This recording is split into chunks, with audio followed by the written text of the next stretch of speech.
Assalamualaikum warahmatullahi wabarakatuh. Alhamdulillah wa syukrulillah wa la hawla wa la quwata illa billah. Allahumma sholli ala sayyidina Muhammad wa ala ali sayyidina Muhammad. Kita buka dengan bacaan basmalah. Bismillahirrahmanirrahim. Oke, pada kesempatan kali ini kita akan belajar tentang peradaban Islam pada masa Khulafaur Rasyidin sepeninggal Nabi Muhammad SAW. Kemarin kita sudah belajar tentang Islam di Mekah, Islam di Madinah, dan juga Arab pra-Islam tentu saja kita bahas sehingga sampailah kita pada peradaban Khulafaur Rasyidin. Arti atau makna daripada Khulafaur Rasyidin yang mana orang banyak yang tidak tahu itu adalah para pengganti yang mendapatkan petunjuk atau para pengganti yang mendapatkan hidayah. Nah, seperti itu ya. Ini banyak sekali orang yang belum tahu makna daripada Khulafaur Rasyidin. Yang dia tahu Khulafaur Rasyidin itu bermakna khalifah. Seperti itu ya. Tetapi di luar itu sebenarnya benar juga, tapi kurang maksimal atau kurang penuh ya. Tinggal menambahi para pengganti yang mendapatkan petunjuk atau sang khalifah yang mendapatkan petunjuk, seperti itu. Oke, kita lanjutkan. Setelah Nabi wafat ya dan sedang menunggu dimakamkan, kaum muslimin itu mengadakan pertemuan ya di balai kota Bani Sa'idah ya, di Saqifah ya. Saqifah, balai kota Bani Sa'idah ya. Mereka membicarakan siapa sosok pengganti Nabi ya setelah Nabi Muhammad SAW wafat ya.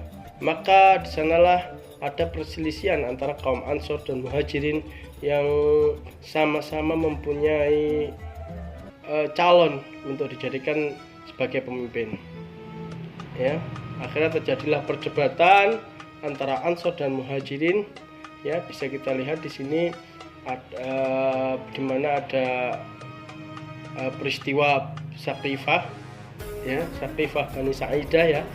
Mereka berkumpul lalu bermusyawarah, punya wakil sendiri-sendiri untuk dijadikan sebagai khalifah ya. Yang pada akhirnya setelah menyepakati bahwa Abu Bakar lah yang menjadi khalifah selanjutnya karena beliau dirasa adalah orang yang paling senior ya, dan selalu dekat dengan Rasulullah ya, sehingga tahu cara memimpin umat dan negara. Nah, maka dari itu semuanya sepakat untuk menjadikan Abu Bakar As-Siddiq itu sebagai pengganti Rasulullah SAW. Oke, setelah Abu Bakar As-Siddiq menjadi pemimpin atau menjadi khalifah, masa kepemimpinannya itu sangatlah singkat ya. Abu Bakar menyelesaikan berbagai perpecahan di antara suku ya, karena kita tahu bahwa sepeninggal Nabi sangat bisa atau sangat mampu untuk menyatukan berbagai suku. Tapi sepeninggal Nabi ini banyak sekali perpecahan terjadi di antara suku ya. Bahkan ada yang tidak mau tunduk kepada pemerintahan Madinah setelah Rasul wafat, karena seiring dengan wafatnya Rasul itu dianggap mereka itu perjanjiannya sudah berakhir ya, terutama di Piagam Madinah kemarin itu dianggap sudah selesai. Nah, dan tidak hanya itu juga, banyak sekali perang-perang yang terjadi pada saat itu ya. Yang pertama bisa kita lihat di sini ya, gambarnya perang Riddah yang pertama, yaitu perang melawan orang-orang murtad ya. Banyak sekali orang-orang murtad pada waktu itu ya, karena sepeninggal Nabi ini mulai tidak teratur kembali ini, apalagi banyak sekali yang tidak sesuai dengan perjanjian atau di Piagam Madinah kemarin. Maka dari itu banyak orang yang keluar Islam ya kan, bahkan dia menentang kekhalifahan Abu Bakar As-Siddiq ya, sehingga hal ini yang membuat Abu Bakar As-Siddiq itu melakukan peperangan yang dinamakan yaitu perang Riddah atau perang melawan kemurtadan. Nah, seperti itu ini. Dan juga hal lain yang dihadapi oleh Abu Bakar As-Siddiq itu adalah memerangi orang yang membangkang zakat ya. Banyak sekali orang yang membangkang zakat juga pada waktu itu karena sepeninggal Nabi ya dianggap sudah selesai, apapun entah zakat dan sebagainya, akhirnya banyak yang tidak membayar zakat. Nah ini pun juga diperangi oleh Abu Bakar. Nah selanjutnya juga ada ini yang terjadi yang sangat menonjol sekali, itu adalah munculnya nabi palsu. Ya, Rasulullah SAW wafat, nabi sudah terakhir, tetapi ada yang menyebut dia sebagai nabi juga. Nah, siapa namanya? Namanya adalah Musailamah al-Kadzab. Ya, ini dia menganggap dirinya bahwa dia adalah nabi. Ya, akhirnya ini yang tidak diterima oleh Abu Bakar As-Siddiq. Ya, akhirnya diperangilah, ditumpaslah nabi palsu tersebut. Ya, sehingga terjadilah dia perang Yamamah, karena di bukit Yamamah nih. Oke. Jadi beberapa perang terjadi atau beberapa peristiwa-peristiwa tersebut terjadi pada masa Abu Bakar As-Siddiq yang singkat itu. Karena sepeninggal Nabi akhirnya kaget mereka. Oke. Terus setelah itu Abu Bakar wafat pada 23 Agustus 534 Masehi di Madinah. Ya, ia dimakamkan di sebelah makam Nabi, ya, di Masjid Nabawi. Nah, karena sangat singkatnya ya, berbagai peperangan pun juga sudah dilakukan, akhirnya beliau meninggal. Ya, beliau meninggal, dan juga sebenarnya beliau itu adalah orang yang tenang, lemah lembut, pandangan tajam, pikirannya jernih dan sebagainya. Jadi ini Abu Bakar As-Siddiq itu merupakan nama tambahan yang diberikan Rasulullah. Nah, kalau kita belum pernah tahu ya As-Siddiq itu apa, maka As-Siddiq itu adalah pemberian dari Nabi. Oke, terus kita lanjutkan. Setelah Abu Bakar wafat, sebelum Abu Bakar atau menjelang wafatnya Abu Bakar, dia memberi wasiat kepada Umar bin Khattab untuk menjadi khalifah selanjutnya. Karena dikakutkan ketika tidak ditunjuk secara langsung, itu nanti akan terjadi perdebatan atau perselisihan lagi seperti yang terjadi ketika sepeninggal Nabi, ya, di mana Ansor dan Muhajirin saling mengajukan, akhirnya ada perselisihan di sana, perdebatan. Nah, untuk menghindari itu, maka Abu Bakar As-Siddiq itu memberi wasiat kepada Umar bin Khattab, nah, akan menjadi khalifah. Kita ketahui bahwa Umar bin Khattab itu adalah orangnya adalah keras dalam kebenaran, ya tentunya, tapi jujur, bijaksana, dan juga pemimpin besar yang sederhana sekali. Ya, beliau tidak tega melihat rakyatnya menderita. Ya, beliau sangat baik hati kepada rakyatnya, sangat peduli kepada rakyatnya. Nah, ini ada beberapa kata-kata manis, kata-kata indah dari Umar bin Khattab. Akulah jelek-jelek kepala negara apabila aku kenyang sementara rakyatku kelaparan. Nah, ini adalah kata-kata yang luar biasa dari beliau khalifah, ya, Umar bin Khattab, ya. Nah, seperti itu. Jadi walaupun beliau itu terlihat keras, tegas dan sebagainya, terlihat menakutkan, tetapi di lain sisi beliau adalah orang yang sangat peduli, orang yang sangat bijaksana dan sebagainya, ya. Maka dari itu pada masa kepemimpinan Umar ini meletakkan dasar-dasar negara, ya. Beliau membentuk ketentaraan, kepolisian, bahkan juga mendirikan Baitul Mal. Baitul Mal itu adalah tempat di mana pencetak uang di sana, terus pembayaran pajak dan sebagainya. Jadi semua yang berhubungan dengan uang atau pendapatan negara itu ada di dalam Baitul Mal ini. Ya, ada departemen pajak. Nah, seperti itu, ya, sangat banyak sekali, dan juga dimunculkan juga amanah Hijriyah. Ya, dimulailah Hijriyah pada masa Umar bin Khattab ini, tetapi dihitung dari peristiwa hijrahnya Nabi. Nah, ini bisa kita lihat penyebaran kota-kota di mana Umar bin Khattab ini melakukan invasi ke beberapa tempat ya, ke Irak, terus ke Syria, ke Israel, Mesir, ke Kuwait, Basrah, Madinah ya, dan lain-lain ya, sangat banyak, mulai meluas, tidak hanya di Mekah dan Madinah saja, tetapi mulai di Irak, Basrah, Israel dan sebagainya. Nah, ini saya anggap ini adalah foto Baitul Mal di mana orang-orang berkumpul untuk baik itu membayar zakat, menerima zakat ataupun pajak dan sebagainya, itu ada di Baitul Mal, atau mencetak uang pun juga di Baitul Mal. Oke.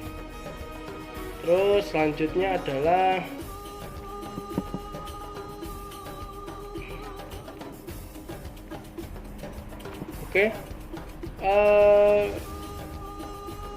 kehebatan Umar bin Khattab itu sebenarnya tidak diragukan lagi, ya kan? Tetapi kondisi itu tentunya tidak begitu saja berjalan mulus, ya kan? Seseorang yang kuat apakah harus dia selalu mampu mengatasi semua musuh-musuhnya? Tidak, ya kan? Ketika Umar bin Khattab melakukan sholat, ya, melakukan sholat subuh berjamaah, ya kan, ada salah satu budak Majusi dari bangsa Persia bernama Abu Lu'lu', ya, dia mencoba untuk menusuk Umar bin Khattab dari belakang. Nah, seperti ini ya, dia ilustrasinya seperti ini ya. Jadi ketika Umar bin Khattab itu sedang menjadi imam ketika sholat subuh, Abu Lu'lu' ini mengendap-endap dan juga dia seakan-akan mau ikut sholat, ya kan? Seakan-akan mau ikut sholat. Nah, maka dari itu seakan-akan mau ikut sholat, maka dari itu jadi seperti itu ya. Ketika sholat subuh, Umar bin Khattab ini ditusuk dari belakang oleh Abu Lu'lu', ya, yang mengendap-endap agar mempunyai kesempatan untuk menusuk beliau. Nah, seperti itu ya. Selanjutnya yaitu setelah beliau Umar bin Khattab meninggal, ya kan, maka kepemimpinan itu dipimpin oleh Utsman bin Affan, ya. Utsman bin Affan merupakan sahabat karib daripada Abu Bakar, ya. Lewat Abu Bakar beliau masuk Islam, ya, Utsman bin Affan. Nah, terus selanjutnya Utsman menggantikan Umar bin Khattab menjadi khalifah yang ketiga, ya. Sebelum Umar wafat, Umar telah mengangkat 6 orang yang bertugas untuk menentukan khalifah sebelumnya. Jadi Umar ini membentuk sebuah panitia, ya kan, yang berisikan Utsman bin Affan, Ali, Thalhah bin Ubaidillah, Zubair bin Awam, Abdurrahman bin Auf, Sa'ad bin Abi Waqqas. Ya, keenamnya ini bermusyawarah untuk menentukan pengganti. Akhirnya Utsman bin Affan lah yang dipilih karena yang paling senior pada saat itu. Oke, akhirnya jadilah Utsman bin Affan itu menjadi khalifah. Oke, selanjutnya beberapa daerah yang dikuasai oleh Utsman bin Affan itu adalah wilayah Armenia, ada wilayah Afrika, Tripoli, dan juga ada Kabul, Turkistan, Eropa dan sebagainya, ya. Jadi meluas kembali, dan di setiap provinsi itu mempunyai amir atau gubernur sendiri-sendiri. Nah, jadi beberapa invasi pun juga dilakukan oleh Utsman dan mulai melebar, yang akhirnya karena ketidakmampuan untuk fokus pada beberapa lokasi, maka dibentuklah amir atau gubernur di setiap daerah itu. Ini permintaan atau usul daripada Muawiyah bin Abi Sufyan. Muawiyah bin Abi Sufyan itu bisa dianggap sebagai sepupu daripada Utsman. Oke, untuk invasi peta wilayah Islam pada masa pemerintahan Khalifah Utsman bin Affan, ya. Sampai sini tadi, ya, mulai masuk ke benua Afrika dan juga di Turkistan Eropa, ya, sekitar sini. Oke, kita lanjutkan. Adapun prestasi Utsman yang paling gemilang, ya kan, kita biasanya dikenal itu adalah pembukuan Al-Quran, ya, yang dilakukan, yang beliau menyuruh Zaid bin Thabit. Oke, yang mana kita biasanya terdengar sekali ya mushaf Utsmani. Nah, itu karena pada masa itu Utsman bin Affan itu melakukan pembukuan mushaf, dan akhirnya terkenal lah sampai sekarang, yaitu mushaf Utsmani. Oke, pemerintahan Utsman itu berlangsung 2 periode, artinya ada periode pertama dan periode kedua, karena beliau diangkat 2 periode. Periode pertama itu mengalami masa-masa kejayaan, ya, tidak ada perpecahan, masih dalam keadaan tenang dan sebagainya. Tapi lama-kelamaan masuk di periode 2, ini mulai ada beberapa pemberontakan, ya, protes di mana-mana, dan inilah yang terjadi, bahwa pertama kali demonstrasi dalam sejarah Islam itu adalah pada masa Utsman bin Affan. Karena apa? Beliau dituduh sebagai melakukan praktek nepotisme, ya. Nah, tetapi itu pun juga masih ketika kita mempelajari sampai sekarang ini, ya, itu masih tanda tanya, ya, apakah tuduhan itu merupakan kebenaran ataupun masih belum tentu. Nah, jadi tuduhan faktanya bagaimana itu pada masa itu, ya, belum tentu benar dan belum tentu juga salah, ya, sampai sekarang pun juga masih seperti itu, ya. Jadi belum ada kejelasan dalam sejarah Utsman apakah beliau itu melakukan nepotisme, mengangkat amir itu dari keluarga sendiri dan sebagainya, ya. Kalau kalian baca di buku sejarah itu ada yang menceritakan bahwa penggantian amir yang dilakukan pada masa Umar, ya kan, terus diganti oleh para pemimpin para amir pada masa Utsman, itu adalah karena kecakapannya, ya, keahliannya itu lebih bagus pada masa Utsman sebagainya. Tetapi itu pun di luar dari konteks daripada tuduhan, ya, di luar konteks tujuan nepotisme ini. Nepotisme itu mengangkat keluarga sendiri menjadi pemimpin, seperti itu. Nah, maka dari itu hal-hal inilah yang membuat orang-orang Yahudi itu mereka ingin memberontak dan juga ingin melakukan pembunuhan kepada Utsman bin Affan, ya. Akhirnya Abdullah bin Sabah ini dia mula-mula dia berpura-pura menjadi seorang muslim, ternyata dia ingin membunuh, ya, ingin mencoba untuk membunuh Utsman bin Affan, ya. Abdullah Sabah, ya kan, Abdullah bin Sabah ini dia memprovokasi orang-orang itu untuk memusuhi Utsman, dan akhirnya terbunuhlah Utsman, ya. Utsman terbunuhlah, yang mana salah satu orang itu turun dari atap rumahnya lalu membunuh Utsman ketika sedang berbaring. Ketika sedang berbaring itu beliau dibunuh, dan sampai sekarang itu belum jelas siapa pembunuh daripada Utsman. Nah, inilah yang nanti akan menjadi polemik pada masa Ali bin Abi Thalib, ya. Bagaimana itu kelanjutan ceritanya, maka kita lanjutkan, ya. Setelah Utsman terbunuh oleh siapa itu belum ada kejelasannya, ya kan, maka dalam keadaan kacau itu Ali pun dibaiat menjadi khalifah. Nah, setelah Ali menjadi khalifah itu banyak sekali pergolakan di sana, ya. Bahkan Khalifah Ali itu ditentang oleh dua sahabat Nabi juga, ya, Zubair dan Thalqah, ya, Zubair dan Thalqah. Bahkan juga ditentang oleh Aisyah, ya. Aisyah itu adalah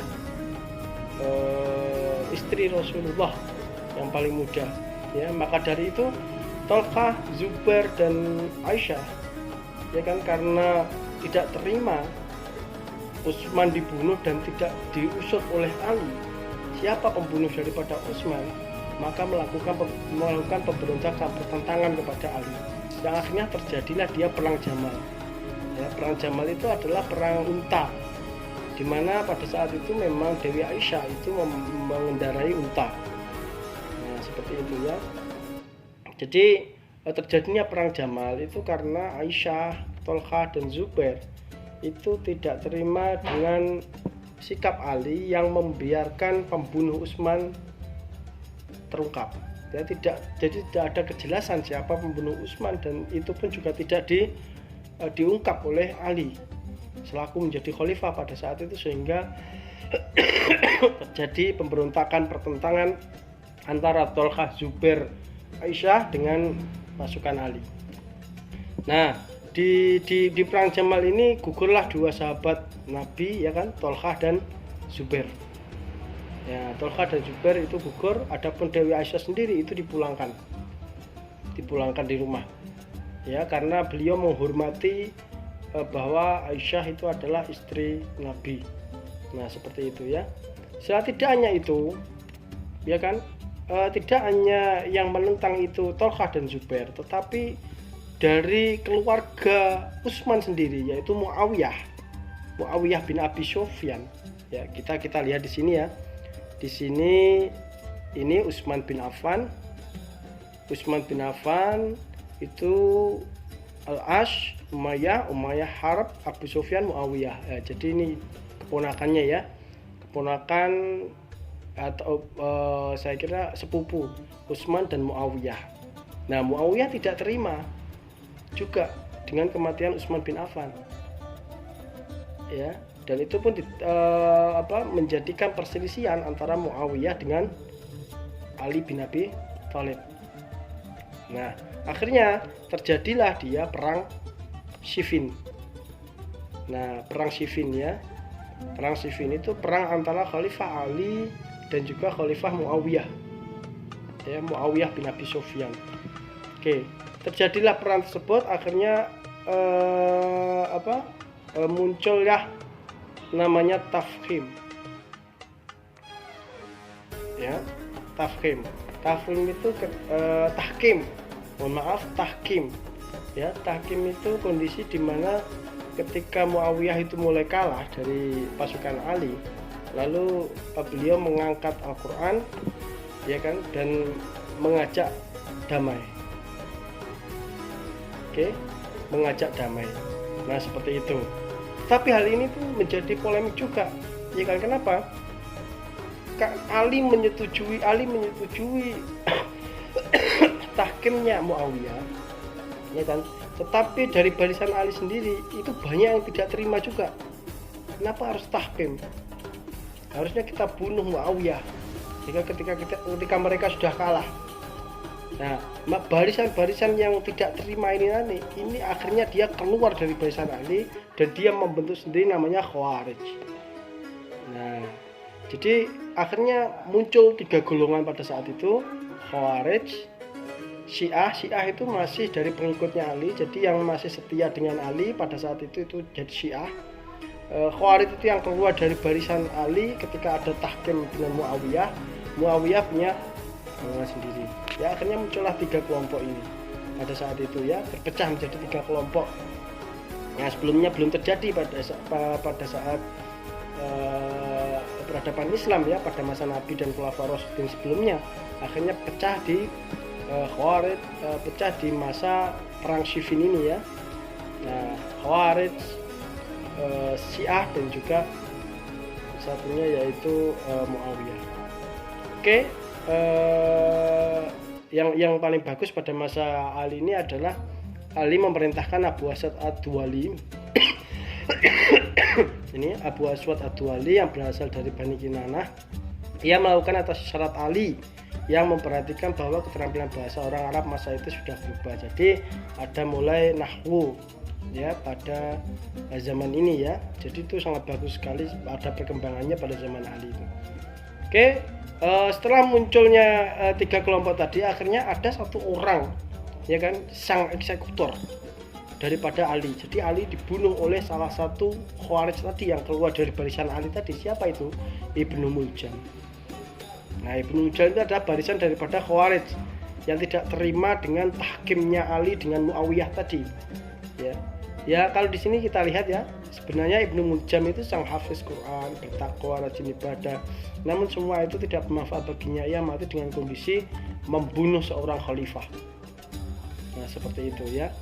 karena dianggapnya membunuh Ali dengan konsep tahkim tadi itu adalah tindakan ibadah.